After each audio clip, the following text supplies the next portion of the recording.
Welcome back to my YouTube channel, dear viewers. We were continuing the same topic, sources of pollutants. वही topic जो हम लोगों ने last time discuss किया था उसको हम लोग कंटिन्यू करते हैं कि द सोर्सेज ऑफ पोल्यूटेंट्स हमारे माहौल को गंदा या आलूदा करने वाले कौन से जराए हैं। नंबर वन आता है यहाँ पर today, oxides of nitrogen. Nitrogen is the most abundant gas present in our air. 78% it is present in our air. Whenever nitrogen combines with oxygen, these compounds are known as oxides of nitrogen. Common example is के nitrogen oxide NO2, nitric oxide NO या N2O जिसे कहते हैं nitric oxide या nitrous oxide जिसका नाम we can also call it laughing gas. Whenever these oxides are produced when by the combustion of oil and coal at high temperature, जब भी हम लोग तेल और कोयला को हाई टेम्परेचर पर जला देते हैं तो उसके बर्निंग से ये पैदा हो जाते हैं. और दूसरे इसका main sources are the industries also. Industries and engine vehicles, गाड़ी के इंजन वगैरह और industries, these are the major sources of the oxides of nitrogen. इसके फर्दर और sources are building factories and artificial fertilisers. जब भी हम लोग बिल्डिंग करते हैं या फैक्ट्री से जो स्मोक निकलता है, and artificial fertilisers, not natural artificial fertilisers are also the major sources of the oxides of nitrogen. What are the properties? किस तरह हम लोग पहचान सकते हैं कि ये गैस नाइट्रोजन ऑक्साइड्स है? It is brown in colour and toxic gas. ये ब्राउन कलर का गैस एंड टॉक्सिक का मतलब क्या है? जहरीला. It is also the cause of acid rain. मैंने अपने लास्ट लेक्चर में आई आल्सो डिस्कस्ड कि whenever these toxic gases combine with the rainwater when it's coming down from the clouds to earth, then they form an rain which is called acid rain. तेजाबी बारिश से हम लोग कहते हैं. जब भी ये ऑक्साइड्स बारिश के पानी के साथ मिल जाते हैं वो एक ऐसे किस्म की बारिश बनाते हैं, that is called acid rain. और एसिड रेन हमारे ज़मीनों को, हमारे ट्रीज को, फॉर एग्जांपल हमारे बिल्डिंग्स को भी बिल्कुल ब्लैक बना देता है, and it also damages our crops and also our fields. Number fourth source is CFC gases. The full form is chlorofluorocarbon. It is made up of three compounds, three molecules: chlorine, fluorine, and carbon. These are what are the major sources of CFC gases? Body sprays which we use, which is also known as aerosol sprays. The gas coming out from ACs, air conditioners से जो gas निकलते हैं, the gases coming out from refrigerators, fridge से जो gases होते हैं, या body sprays, these are the major sources of CFC gases. अब dear viewers, क्या करते हैं? What are the harmful effects of these gases? Whenever these compounds reach high up in the atmosphere, जब ये हमारे माहौल के बिल्कुल ऊपर वाले लेयर पर पहुंच जाते हैं, when ozone is present, and ozone is present in stratosphere. What causes it to ozone? ये ozone को thin कर लेते हैं, पतला कर लेते हैं, and make holes in it. What is the function of ozone? Ozone protects our earth. It acts as a shield or blanket. यह हमारी ज़मीन को बचाता है from harmful rays of earth. तो जो सन के harmful rays है, which are known as UV rays, या full form है ultraviolet rays, जो सूरज से आते हैं, whenever they reach the earth, they cause dangerous diseases या dangerous effects. ओजोन लेयर उन लेयर्स को क्या करता है? प्रिवेंट करता है. सो whenever these CFC compounds या CFC gases reach up, ये क्या करते हैं? ये ओजोन लेयर को कमजोर कर लेते हैं, मेक इट थिन, और उसमें होल्स बनाते हैं. So the ultraviolet rays make it easily accessible from sun to reach our earth.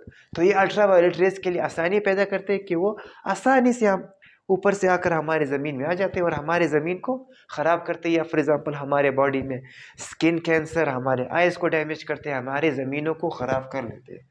Next one हमारे पास आता है GLO, यानी ग्राउंड लेवल ओजोन. ओजोन का फार्मूला ये है O3. मैंने अभी कहा था कि ozone is a very beneficial gas for us, but कुछ केसेस में it can be harmful for us. किस तरह? whenever ozone is present in our ground, this is not the right place for ozone. Ozone की असली जगह जमीन नहीं, the real place is up atmosphere. When ozone is available on the ground, ये कब जमीन पर मौजूद है? Whenever CFC gases and nitrogen oxide gases are coming from factories. जब भी हमारे फैक्ट्रीज से या फॉर एग्जांपल हम CFC गैसेस को रिलीज करते हैं through our fridge, from our AC sources, and from whenever nitrogen oxide is released from the factories, then ozone level stays on the earth. फिर वो ओजोन ऊपर की तरफ नहीं जाता है, it stays on the ground. Now what are the harmful cases comes What are the harmful effects when ozone stays on the ground? Number one, it causes irritation in eyes. ये हमारे आंखों में जलन पैदा करता है. Number two, coughing, खांसी से ज़्यादा हो जाती है. Throat and chest diseases, गले और सीने के for example problems वगैरह, बीमारियां वगैरह, ये उस माहौल में या उस इंसानों में it increases. Why? Because ozone is present on the ground. Next हमारे पास आता है the last source is lead. इसका सिंबल है capital B and small B. Lead क्या है? Is a very low cost and useful metal. ये एक ऐसा धात है, एक ऐसा मेटल है जो बिल्कुल कम कीमत पर अवेलेबल होता है, लेकिन इसके बहुत सारे मतलब फवायद हैं. किस तरह? Because we make a large number of products from it. हम इससे बहुत सारे प्रोडक्ट्स बनाते हैं.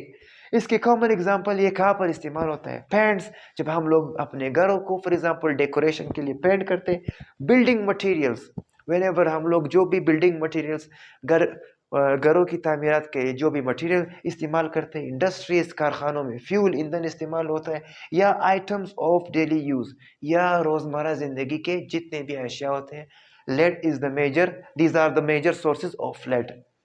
Now what are the harmful effects of lead?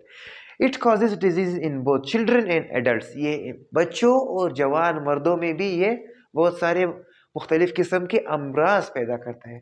Number one, बच्चों में इसके सबसे पहले नुकसानात ये है कि ये लर्निंग डिसेबिलिटी, बच्चों की जो जहनी काबिलियत है, जहनी सलाहियत है, उसको कमज़ोर कर लेती है. किस तरह? A child cannot pay concentration on his studies. मतलब ये है कि a child loses concentration in his studies. जब when a child is sitting in the class, he will not focus what his teacher is telling him. ये अपने teacher की बात को सही से नहीं समझ सकते. Why? Because उसका फोकस वहाँ पर नहीं है. So इसका मतलब ये है कि उसकी लर्निंग डिसेबिलिटी, उसके सीखने का अमल क्या हो गया? डिसरप्ट. नेक्स्ट हमारे पास आता है लॉस ऑफ हियरिंग. उससे भी खतरनाक कॉज ये कि बच्चे अपना सुनने की सलाहियत को बिल्कुल लूज कर लेते हैं. ओके, वो बिल्कुल बहरा हो जाता है. लास्ट वन आता है स्लो ग्रोथ. ये उसके हार्मोनल इफेक्ट्स, यानी जो उसके ग्रोथ हार्मोन से which is increasing is height, जो उसके ग्रोथ को फॉर एग्जांपल नशो नमा को बढ़ा रहा है, उस पर भी इसका बहुत सारा असर हो सकता है. Lead. So these were the 4 harmful causes of lead. यहाँ पर मैं उन पेरेंट्स को वार्निंग दे रहा हूँ कि जो अपने घर को डेकोरेट कर रही है, उनके घर में पेंट्स वगैरह या for example building materials are present, please keep it away from your children, या अपने बच्चों को इनसे दूर रखें. नेक्स्ट हमारे पास आता है कि only lead is not responsible, there are other metals also with lead. इसमें हमारे पास आता है arsenic, AS, mercury, HG, cadmium, CD, copper, CU and chromium, CR. ये भी जब लेड के साथ मिल जाते हैं, इसके भी हमारे माहौल या हमारे इन्वायरमेंट पर बहुत ही हार्मफुल इफेक्ट्स हो सकते हैं. सो these were the other sources of pollutants. दो उस दिन मैंने डिस्कस किए थे, 4 यहाँ पर डिस्कस कर दिए. सो उम्मीद करता हूँ कि आप लोग इसको समझ चुके होंगे. You have gotten many ideas from this lecture. Whenever you have any problem, any Curie, any confusion, you can write in my comment section. From now on, next inshallah I will also try to upload my personal cell number. You can also contact me there. But I have one small request: subscribe to my channel, share my videos with your loved ones, and also watch my videos till the end. Okay, till we meet next time. Thank you, Allah.